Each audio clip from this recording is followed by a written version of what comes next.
but you see, we bring joy to people also. Exactly, that's what it is. Because see, I am an investor.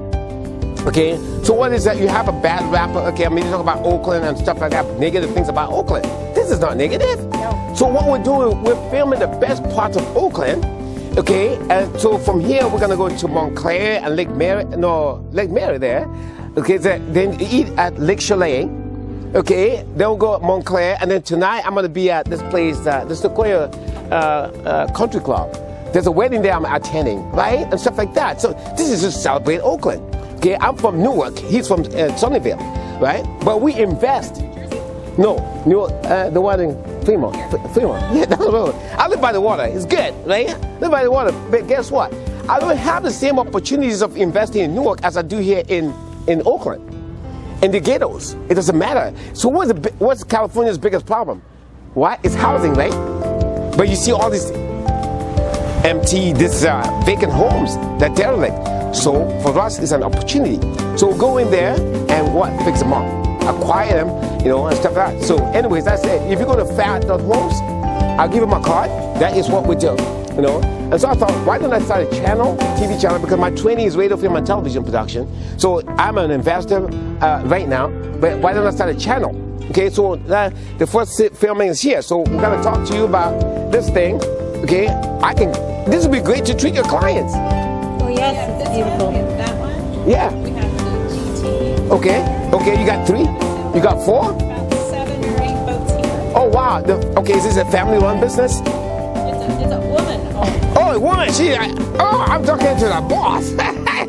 Yeah, boss to boss, great. So all these boats, and then we have a boating club also, but some of the boats are out today. Okay, the boating club, tell me about the boating club. What is it? Boating club is, we have power boats, small power boats under 30 feet. Oh, a woman-run business. You might have a woman president. Woo! Yes. I'm voting for her for sure. And she's from here. Okay, go ahead, sorry. Yes, okay? We're going to give women the power. You deserve the power. That's right. Exactly. Because we already have the power. You brought life into this world, okay? Without women, there's no life, okay? Absolutely. Yes, tell us about your business. Well, the boating club is where people join, and then we train them on the boats, how to operate them, and how to do boating, actually. And then they take the boats out, make reservations online, and then they take the boats out when they want. And then they join the club for a certain number of days each year to boat. Okay, and how much is that? We have different plans. Okay. So, you can have a plan as low as like $380 a month. Okay. And you can boat up to 12 times a year for that. Oh, really? Okay. So normally a boat like that, if we chartered it, would be about $600 a day for the skipper. So okay. It would cost $900 a day to go boating on a boat like yes. this. So if you're in a boating club, you can boat either 12, 24, or unlimited numbers of days, and then your monthly dues are based on the number of days that you want to sail. So, okay, so let's say I'm a member of Capital Club in San Jose, okay, and I don't go often, but I love water, so I would love to join your club and stuff like that, and I'm a promoter, so basically, but let's say I join your club, okay, and so, but I don't know how to be a captain. You have a skipper, right? No, for the boating club, the training is included. So you pay an initiation fee, and then you get trained on how to operate the boat so that you can take it out by yourself. Oh, really? Yeah. And so now, okay, I can take it out by myself, so I can bring my clients here, and we can go out boating and stuff like that. And so I just pay that $380. Yes, for if you want that's the minimal.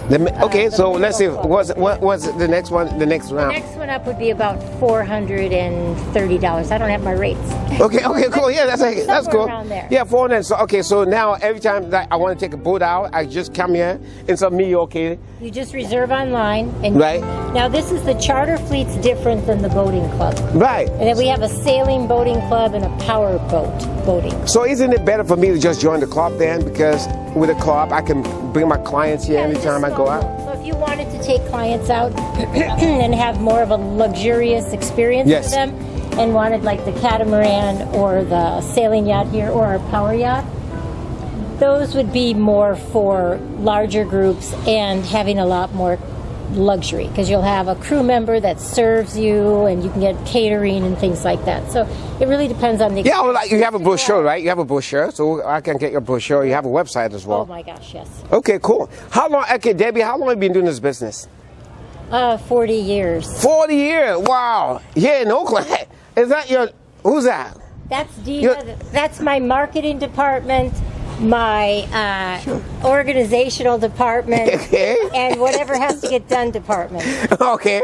Wow. She's a COO. co-creator. Yeah, she's a We COO. make up stuff to do. We do a lot of other things. Okay, okay, great. I mean, honestly, okay, so let's talk about Oakland, right? So you've been operating here Yes. for 40 years.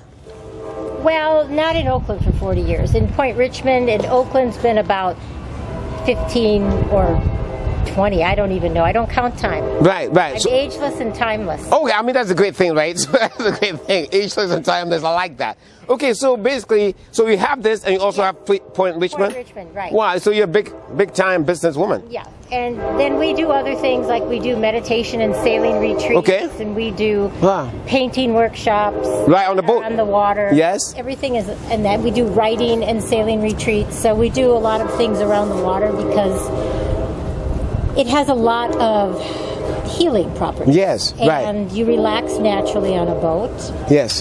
and it's just really beautiful to be on. Where you go out onto? We go out on the bay, Yes. and then, most of the time, because it's only 4 hours, we'll be able to get out of the estuary, go sail around Sausalito, Alcatraz, Angel. Oh yeah, okay, okay. Out under the Golden Gate Bridge, because that's a pretty Yes, spectacular right, sail. right. And sometimes stop and have lunch, picnic somewhere. So it just depends. They're custom itineraries. So someone can charter, okay, or you can you? So say I wanted to go there alone, right? Let's say, do I have to be a member of the club, or you can tell me, if somebody just want to join the rest of the people on the boat, can they do that too? We don't do ticketed sails. You don't do okay, It's all okay. private charters where you bring your own group. Okay, cool. I think most likely I'm going to consider one of them. Okay, let's talk about Oakland, right? So, you live in Oakland?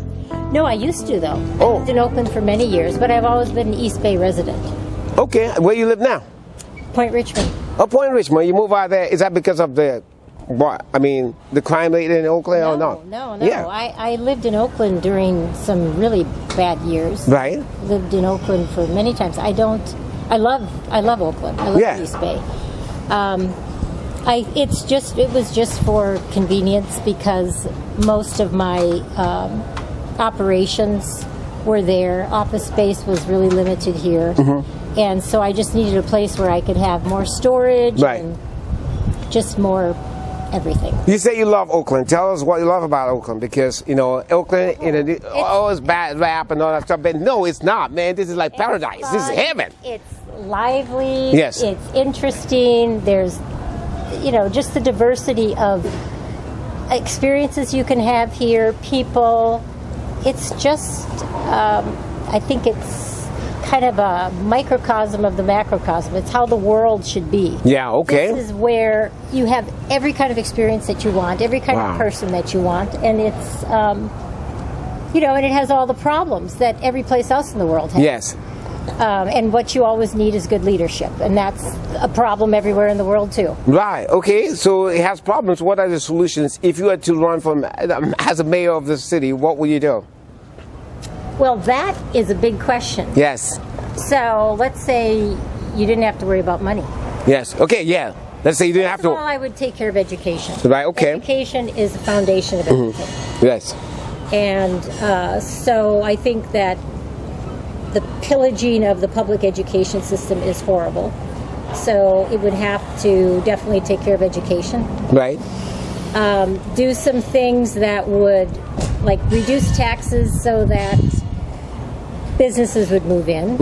I don't know, the crime is a complex issue because there's so many variables that factor into crime. And I would hope that having more economic opportunities for people Yes. and better education would, over time, and it is something, the solutions are not going to be instant. It's going to take time. But having people who are educated, people that appreciate education, and having opportunity for people. I think that's probably the start. Right. Start. So you talked about taxes, right? Well, I was in my office here. Right. You know, when I started in my office here, it was, my rent was very low. And then they started to bring in management companies, and then there were taxes on everything you do. And you think about sales tax right now in the state is 10% for here. That's a lot for people to pay. And then there's property taxes and everything else. So you have to have those things, but I think the problem is I think the misuse of funds in government is atrocious. So they keep taxing, and we would pay a percentage of our revenue to be able to have our office, and you know, it was just, there were fees for everything, and business fees, like tons and tons of business fees. One of the things that you see here, okay, we see all beauty here and all that kind of stuff, but you go to some parts of Oakland, like International Boulevard, Bancroft, and all that kind of stuff. You see mattresses all over the place, and there's a problem with the paradigm, you know, that mindset of people. You live in this country, which is, I think the most attractive country in the world. I mean, for many people around the world. Waste is a problem. Okay. Trash is a problem. Yes. Garbage is a problem. But we don't have the same kind of ideas towards the utilization of resources like they do in countries that don't have the resources that we have. Right. So, you know, this mindset that we have is informed by a lot of what I would say the capitalistic culture. It's buy, keep the machine going, and you know, you don't have products that last a long time necessarily because you can always replace them, and that's kind of a mindset I know growing up. You know, that's kind of the mindset you have. Something starts to wear out, you buy something new. But the mindset, okay, if I go to Rockridge, if I go to Montclair Village, if I go to Oakland Hills, I don't see mattresses all over the place. But that's also that, you know, those people have had, people that live in affluence or live in nice neighborhoods, they have a lot better policing, they have probably better garbage services, they have better services, and they also have been brought up with a different mindset. Yeah, it's all about mindset. So, yeah, and that's where I get to education would be one of the first right. Okay, so that's the education you're talking about. Yeah. Yes. Education. You have to educate people on conservation. Yes. On being able to on their whole selfhood. I mean, education now doesn't pay any attention to the development of the self. It's always about learning some things, passing some tests, and moving on to become, you know, a productive citizen. But that productivity is not always something that is for the greatest good. Yeah, you know, so two of us come from Cameroon. Okay, I was born in Cameroon. You know, he was born in Cameroon as well. And so, I've lived here for 21 years. You know, I've been all over the world. You know, at England, that's where I went to school, and then I lived in Asia. You know, in Taiwan. And then I moved here as a tech guy, you know, in Silicon Valley and stuff like that. And you see, America has some attraction. I travel quite a bit, you know, and this channel that we're trying to do right now, you see it, you know, it's going to be on YouTube. We'll send you that. You know, I think America still has this enviable attraction, right? I think it's great and it's beautiful, and I think we should keep it that way, okay? But I think, like you said, it's a mindset, God, because I don't understand why people on International Boulevard, people on, you know, Bancroft would just be dumping stuff. You're in America, for goodness sakes. There's a hopelessness that people have when they live in a daily grind. You know, when they don't see opportunities, when they don't see potential. But that opportunities, there be that opportunities right there. They have not been exposed to that. They haven't been given an opportunity to even explore that aspect. No, I don't understand. Okay, you know, maybe you need to explain that to me. Okay. Well, a lot of people live in survival, and you know, and when you're in a survival mindset, you don't always see you see what's going to happen the next hour, the next day, how you're going to make it to your paying your mortgage, paying your rent, feeding your kids. But is that the reason why they should be car. dumping mattresses? Wouldn't it? Okay, I wanted to talk to You know, again, I go back to people's, how you acquire a mindset is through educating yourself. But who has that responsibility to educate them? The government, right? I would say. Well, to start out with, yes. That's where you go to school. Yes. And so if you're in an environment like you're talking about, and those kids see what they see. They yes. see people trashing, dumping, doing whatever else. They get to go to school where they can see a possibility of some other opportunity. They get inspired. They get exposed to things that they wouldn't get. They get to go on field trips. They get to see the world in a different way. Right.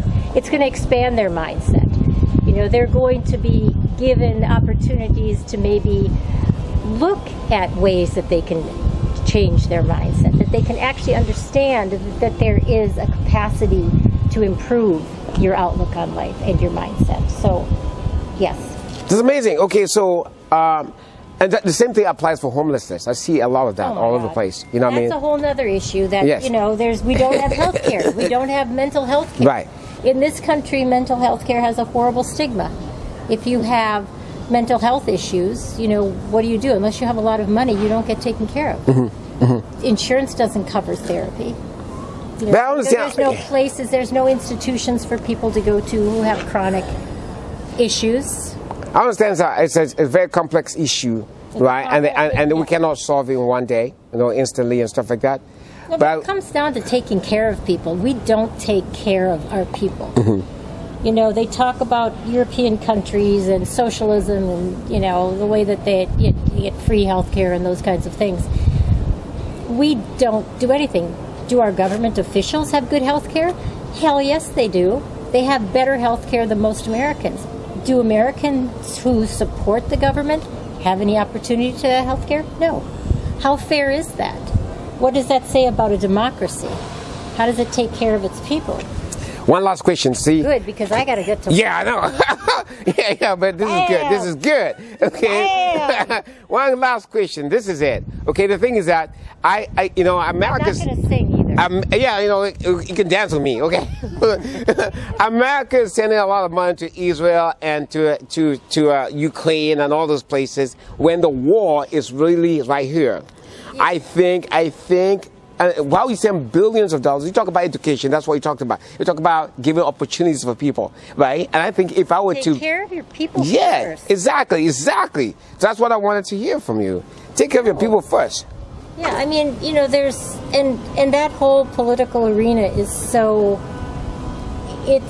There's nothing logical, fair, or based in any kind of human capacity. There's nothing humanitarian about supporting wars. There's nothing good about just the way that the government. It's just, I don't know. It's a power play by a bunch of old men, old white men. I'm sorry to say. Okay, thank you so much, Debbie. It was a pleasure meeting you.